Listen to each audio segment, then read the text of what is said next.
சரி, before I கோ, எனக்கு ஒண்ணு சொல்லணும் சார். இவ்வளோ படங்கள்லாம் ரொம்ப அழகா இருந்திருக்கீங்க. 1 மினிட். இந்த படத்துல ஐ திங்க் இன்னும் எக்ஸ்ட்ரா அழகா இருக்கீங்க. I don't know how, but செம்ம அழகா இருக்கீங்க சார்.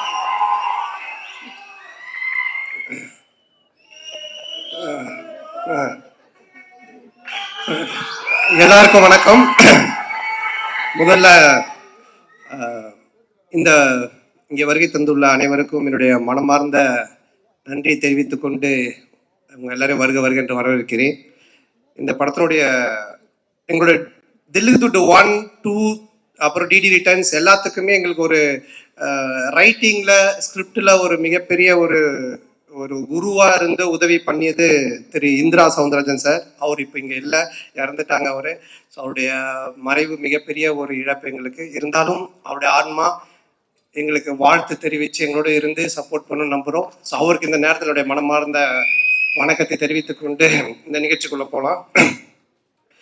ஃபர்ஸ்ட், இந்த படத்தினுடைய விழாக்கு வருகை தந்துள்ள எங்களுடைய எஸ்டிஆர், அவரை பற்றி நான் நிறைய இன்டர்வியூவில் சொல்லியிருக்கேன். அதாவது அவர் இல்லைன்னா இன்னைக்கு நான் இங்கே இல்லை. ஸோ அவர் தான் சினிமாவில் என்னை கொண்டு வந்தது.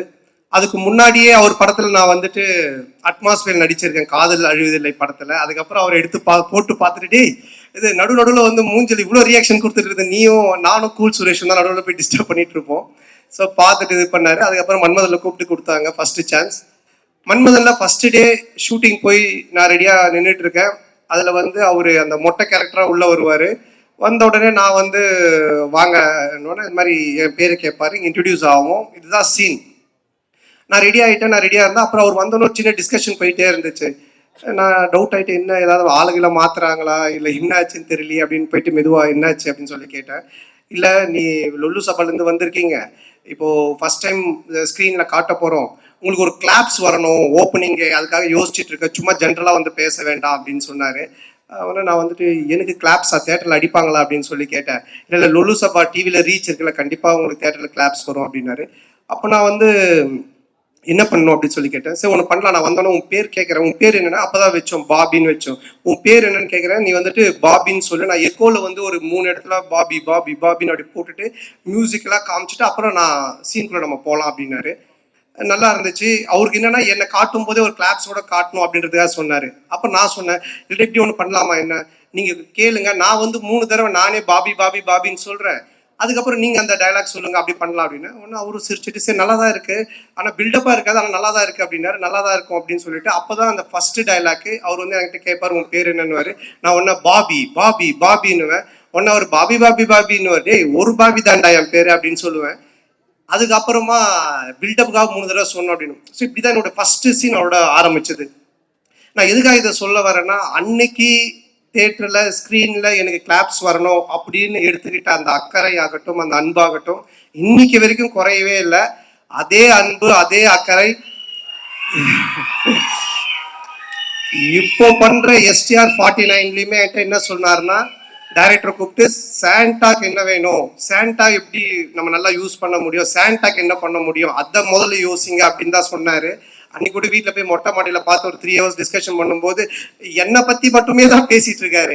ஸோ இப்படிப்பட்ட ஒரு அன்பும் அரவணைப்பும் கொண்ட ஒரு அருமையான ஒருத்தர் எனக்கு கிடைச்சது. உண்மையிலேயே நான் கடவுளுக்கு நன்றி சொல்லணும், எங்கள் அப்பா அம்மாவுக்கு நன்றி சொல்லணும். ஸோ ரொம்ப நன்றி.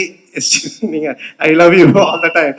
அதனால எனி டைம் எப்பவுமே அவருக்கு பின்னாடி அவர் கூட நான் கண்டிப்பாக நிற்பேன். அது எதுவாக இருந்தாலும் என்னவா இருந்தாலும் அது நிச்சயமாக இந்த வருஷம் STR 49 நீங்கள் பார்ப்பீங்க சொல்லி ஆரியா முறைக்கிறான். ஏன்டா நாங்கள் கஷ்டப்பட்டு செலவு பண்ணி சத்யம் தேட்டரை புக் பண்ணால் நீங்கள் 2 பேரும் பேசிட்டு இருப்பீங்களா அப்படின்ட்டு. அடுத்தது இந்த படத்தினுடைய ப்ரொடியூசர் ஆரியா. ஸோ ஆரியா தான் எனக்கு தெரியும், ஆரியா தான் நிகாரிகா ப்ரொடக்ஷன் அவங்களை கொண்டு வந்தது. கொண்டு வரும்போது எல்லாமே சூப்பராக போச்சு. அப்போ ஆரியா வந்து ஒருத்தர் சொன்னாங்களே, கிஷோர், எங்கே அவர், கிஷோர் வாங்க வாங்க, இவர் தான் கிளாரிட்டி கிஷோர். இவரை கூட்டிகிட்டு வந்து என்கிட்ட ஒப்படைச்சிட்டு போயிட்டான். இவரை ஃபர்ஸ்ட் கேட்டோன்னா என்ன சார்னா, அவர் வந்து ஒன்றும் இல்லை சார், எனக்கு கிளாரிட்டி இருந்தால் போதும் அப்படின்னாரு. நான் உடனே சரி ஓகே கிளாரிட்டி தானே அப்படின்ட்டேன். ஃபார் எக்ஸாம்பிள் ஒரு பேப்பர் கேட்டோன்னு வச்சுங்களேன், வெள்ளை பேப்பரா இல்லை ப்ரௌன் பேப்பரான்னுவார். வெள்ளை பேப்பர், கோடு போட்டுதா போடாதா, கோடு போட்டது, இப்படி போட்டதா இப்படி போட்டுதா, சரி இப்படி போட்டது, சரி போட்டதுக்கு அப்புறமா உங்களுக்கு A4 ஷீட் வேணுமா சின்னதாக வேணுமா, இப்படியே போயிட்டே இருக்கும் இந்த கிளாரிட்டி. இதுக்கு எண்டே கிடையாது. நான் சொல்லுவேன் சார் நீங்க எதனா ஒரு பேப்பர் கொடுங்க நாங்க எடுத்துட்டு போறோம் அப்படின்ட்டு. ஸோ என்னன்னா சினிமால இந்த அளவுக்கு ஒரு கிளாரிட்டியா நான் ஃபர்ஸ்ட் டைம் ஒர்க் பண்ணது இவர் கூட தான். ஆனா அது நல்லா இருந்துச்சு. ஏன்னா பிஃபோர் பேப்பர்ல நம்ம எல்லாத்தையும் கிளாரிட்டியா பண்ணதுனால இவ்வளவு பெரிய படத்தை எங்களால கொஞ்சம் ஈஸியா எடுக்க முடிஞ்சது. ஸோ அவருக்கு முதல்ல நன்றி. ரொம்ப தேங்க்யூ சார். கிளாரிட்டியா இருக்கா பேச்சு? அதுக்கப்புறமா ஆர்யா என்னுடைய நண்பர்ல இந்த உயிர் நண்பன் அப்படின்னுவாங்களே அந்த மாதிரி. நாங்க கல்லூரியின் இல்ல காசு கொடுத்துருக்காங்க சொல்லிதான் ஆகணும். அதாவது கல்லூரியின் கதை படத்துல தான் நாங்க 2 பேரும் ஃப்ரெண்ட் ஆனோம்.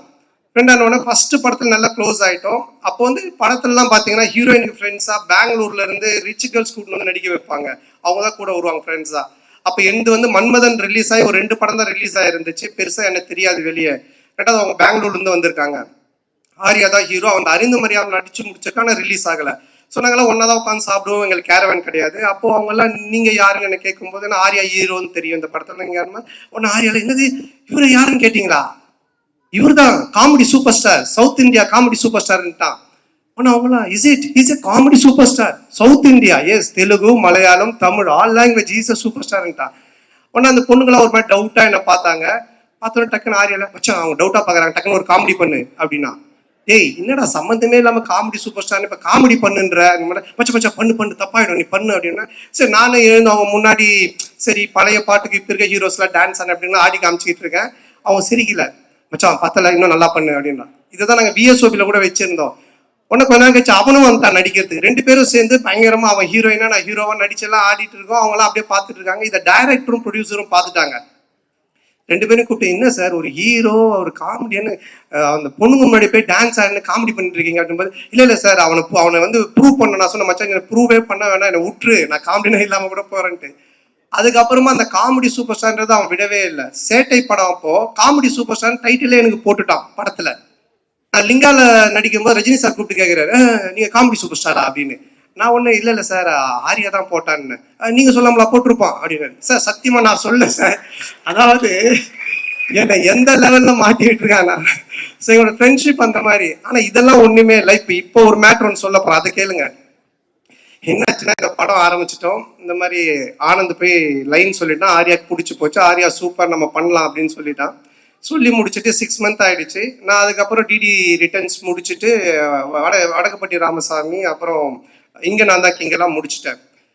ஸோ அப்புறம் ஆர்யா வந்தா அவங்க ஃபுல் ஸ்டோரி சொன்னாங்க. ஆர்யா கேட்டுட்டான். நான் இந்த இன்பிட்வீன்ல ஒரு இடம் வாங்கினேன். இடம் வாங்கி வீடு ஒரு பழைய வீட்டோட வாங்கினேன். அந்த வீட்டை வந்து ரெனோவேஷன் பண்ணிட்டு அங்கே போயிடலாம் அப்படின்ற ஒரு ஐடியால நான் மூவ் பண்ணிட்டு ரெடி பண்ணிட்டு இருக்கேன். எங்க அம்மாவும் ஒய்ஃபும் வெள்ளிக்கிழமைனா அந்த வீட்டுக்கு போயிட்டு வேலைக்கு ஏற்றுவாங்க. ஆல்மோஸ்ட் அந்த வீடு செட் ஆயிடுச்சு தான் போறோம் அப்படின்ட்டு.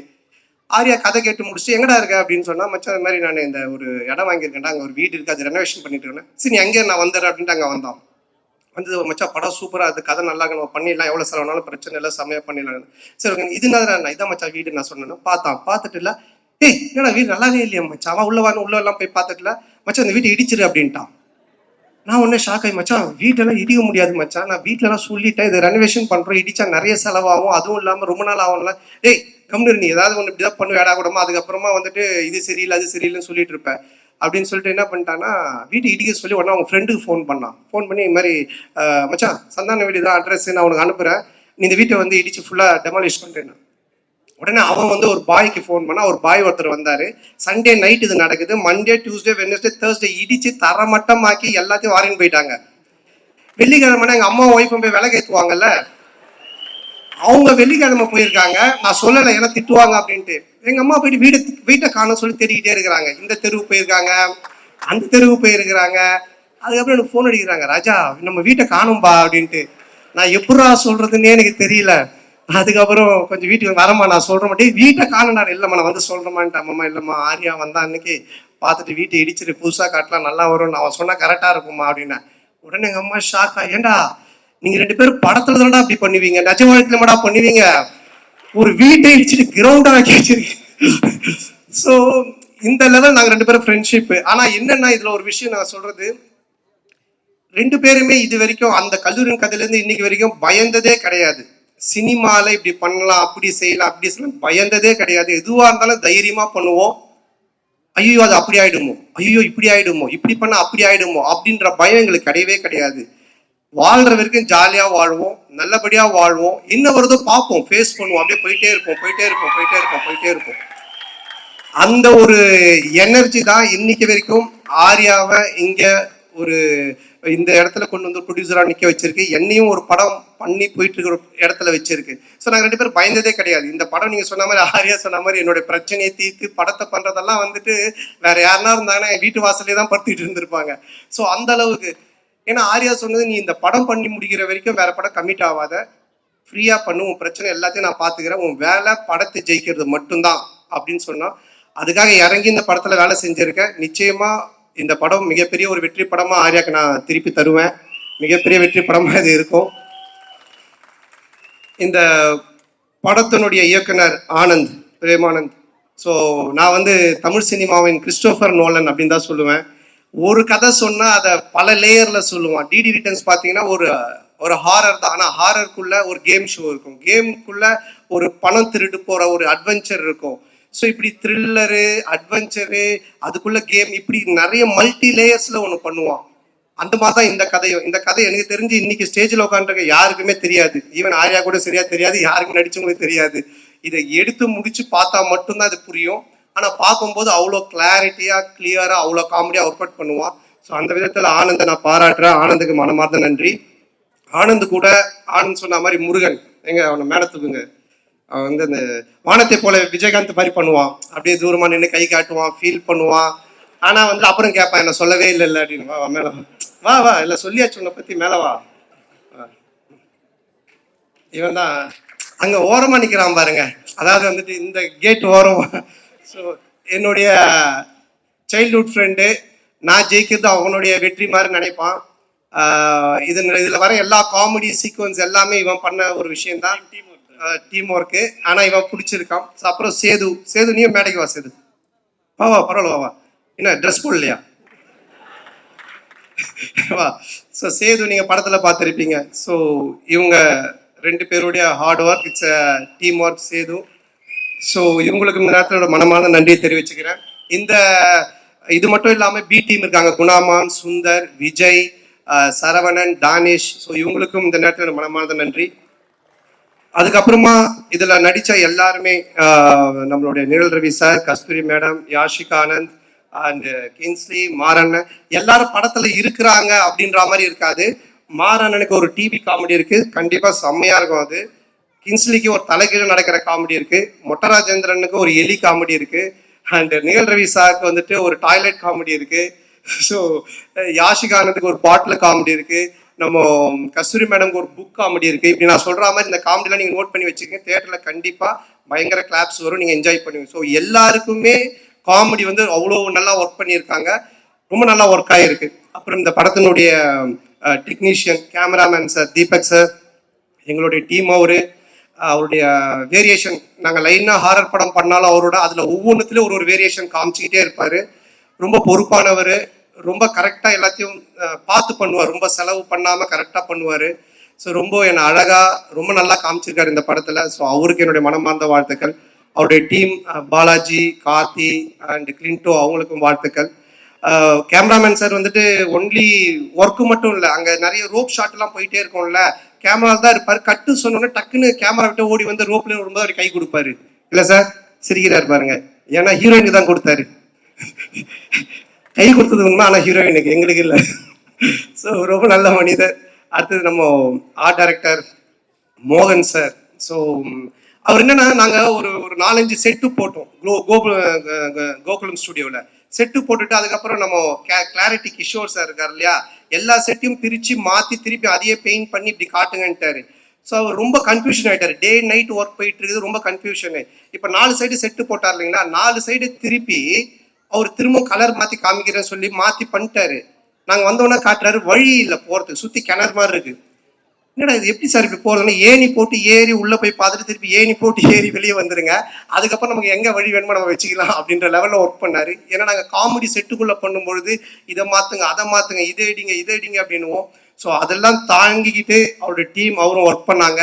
ஸோ இதில் ஒவ்வொரு ஒர்க்குமே செட் ஒர்க் அவ்வளோ பியூட்டிஃபுல்லாக இருக்கும். மோகன் சாருக்கு நன்றி.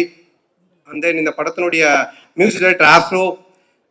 மிகப்பெரிய பலம், ஒரு படத்துக்கு மிகப்பெரிய பலமே அதனுடைய மியூசிக்னுவாங்க. இப்போவே இந்த சாங்கு கோவிந்தா சாங், அப்புறம் இன்னொரு சாங் ரெண்டுமே நல்லா ஹிட் ஆகி வைரலாக போயிட்டுருக்கு. ரீ ரெக்கார்டிங்கில் ஆஃப்ரோக்குன்னு கண்டிப்பாக நீங்கள் கிளாப்ஸ் பண்ணுறாம ஒரு 4 இடம் இருக்குது. ராஜேந்திரன் சாருக்கு ஒன்று வாசிச்சிருக்காரு, அந்த இடம், இன்னும் ஒரு 3 இடம் இருக்குது. விட்டு சாங் ஆனால் செம்மையாக இருக்கும் அது. அதுக்கு என்னோட வாழ்த்துக்கள். And heroine Geethika. So Anand சொன்ன மாதிரி ஃபர்ஸ்ட் டே வரும் பொழுதே அவங்க எல்லா costumes, pedicure, manicure, hair wash எல்லாம் பயங்கரமாக வந்தாங்க. வந்த உடனே இப்போ எங்களுக்கு என்ன காஸ்டியூம்னோடனே அந்த தலையெல்லாம் அழுக்காக்கி கையெல்லாம் அந்த கறியில் போட்டு பெரட்டி அழுக்கு கவுனை கொடுத்து அப்படிதான் எடுத்தோம். பட் ஆனால் அவங்க வந்து அதை ரொம்ப நல்லா பண்ணாங்க. உடனே மூட் அவுட் ஆகி என்ன எப்படி இருக்கம்லாம் இல்லாமல். ஸோ அது மட்டும் இல்லாமல் ஒரு 3 வேரியேஷன் கேரக்டர் பண்ணியிருக்காங்க. ஜெசிகா, ஹர்ஷினி இப்படிலாம் பண்ணியிருக்காங்க. ஸோ ரொம்ப நல்லா பண்ணாங்க. ஸோ அவங்களுக்கு இந்த நேரத்தினுடைய வாழ்த்துக்கள். அண்ட் எடிட்டர் பரத், என்னுடைய படத்தில் நாங்கள் எழுத ஆரம்பித்த பேப்பர்ல இருந்தே கூட உட்காந்து கட் பண்ணிட்டு இருந்தாரு எடிட்டிங். ஸோ அவருக்கும் வாழ்த்துக்கள். அண்ட் இந்த டீம், என்னுடைய டீம், குஷி, ககன் அண்ட் மகேஷ், இளங்கோ, இவங்க எல்லாருக்கும் வாழ்த்துக்கள். அண்ட் இந்த படத்தினுடைய மெயின், அதாவது வந்து டிடி தில்லுதுட்டு 1, 2, 3 இதெல்லாம் பார்த்துருக்கேன். டிடி ரிட்டர்ன்ஸ் அதே டீம் எல்லாம் பார்த்துருக்கேன். இதில் என்ன புதுசு, இதில் நம்ம என்ன பார்க்கறதுக்கு இருக்குது அப்படின்னு நீங்கள் நினச்சிங்கன்னா, Gautham Menon sir, GVM sir இருக்காங்க, அண்டு செல்வராகவன் சார் 2 பேர் இருக்காங்க. இந்த 2 பேருமே ஹாரர் ஜானரில் இப்படி ஒரு கேரக்டர் பண்ணியிருப்பாங்களா அப்படின்ற மாதிரி தான் ஒன்று பண்ணியிருக்கோம். அது உங்களுக்கு பெரிய ட்ரீட்டாக இருக்கும், ஒரு மிகப்பெரிய ஒரு எக்ஸைட்மெண்ட்டாக இருக்கும் அவங்க 2 பேருடைய போர்ஷன்ஸ். ஸோ அவங்களுக்கும் இந்த நேரத்தில் என்னுடைய மனமார்ந்த நன்றியை தெரிவிச்சுக்கிறேன். And then stunt master Selva and Hari master அவர்களுக்கும், டிசைனர் தினேஷ் அண்ட் எல்லாருக்குமே இந்த நேரத்தில் என்னுடைய மனமார்ந்த நன்றி தெரிவிச்சுக்கிறேன். அப்புறம் இந்த படத்தை ரிலீஸ் பண்ணக்கூடிய சண்பகமூர்த்தி சார் அண்ட் ராஜா அவர்களுக்கும் என்னுடைய நன்றி. அண்ட் இந்த படத்தின் சேட்டலைட் ரைட்ஸ் வாங்கியிருக்க ZTV அவர்களுக்கும் என்னுடைய நன்றி. ஸோ எப்பவுமே நான் ஒன்று சொல்லுவேன், நம்ம ஒன்று ஜெயிக்கிறோம், ஒருத்தர் ரொம்ப உச்சத்துக்கு போகிறான், இல்லை லைஃப்பில் வந்துட்டு ரொம்ப ஒரு உயரத்துக்கு போகிறான் அப்படின்னு சொன்னால், நான் ஃபார் எக்ஸாம்பிள் ராமாயணம் கூட சொல்லுவேன். ராமரை பற்றி எல்லாரும் பேசுவாங்க, ஆனால் அதுக்கு காரணம் ராமர் மட்டும் இல்லை, அதில் அவர் கூட இருந்து அவரை பற்றி பேசின சீதா அண்ட் லக்ஷ்மணன், விபூஷணன், பரதன், ராவணன், இப்படி எல்லா கேரக்டருமே சேர்ந்தது தான் அந்த ராமன் அப்படின்ற ஒரு எலிவேஷன். அந்த மாதிரி யாராக இருந்தாலுமே வாழ்க்கையில் ஒருத்தர் ஒரு உயரத்துக்கு போகிறான்னா அவன் மட்டுமே இல்லை, அவனோட டேலண்ட்டை மட்டுமே காரணம் இல்லை, அவனை சுற்றி இருக்கிறவங்க எல்லாருமே காரணம். அப்படி என்னை சுற்றி இருக்கிற, இங்கே இருக்கிற என்னுடைய நண்பர்களாக இருக்கக்கூடிய, மேடையில் இருக்கக்கூடிய எல்லாருமே, அப்புறம் ஏதோ சிரீஷ் நண்பர் அந்த கடைசியில் உட்காந்துருக்காரு. ஸோ இந்த மாதிரி ஒரு நண்பர்லாம் கிடைச்சது எனக்கு மிகப்பெரிய ஒரு பாக்கியம் தான் நினைப்பேன். என்னுடைய டீம் எனக்காக எழுதிட்டு இருக்கிறது, இந்த மேடையில் உட்காந்துட்டு இருக்கு, நான் இங்கே ஹீரோவா இந்த படத்தில் நிற்கிறதுக்கு காரணமாக இருக்கு. ஆரியாலேருந்து மாறன்லேருந்து எல்லாருமே. அண்ட் தென் அன்னைக்கிலேருந்து இன்னைக்கு வரைக்கும் எனக்கு சப்போர்ட் பண்ணிட்டு இருக்கிற மீடியா அண்ட் ப்ரெஸ். ஸோ ரொம்ப நெருங்கிய நண்பர்கள் நிறைய பேர் இருக்கீங்க. பர்சனலாக ஃபோன் பண்ணி இது இப்படி சொல்லுங்க, இது பண்ணுங்க, செய்யுங்கன்னு எனக்கு சப்போர்ட் பண்ணிட்டு இருக்கீங்க நீங்கள். அதுக்கப்புறம் ரொம்ப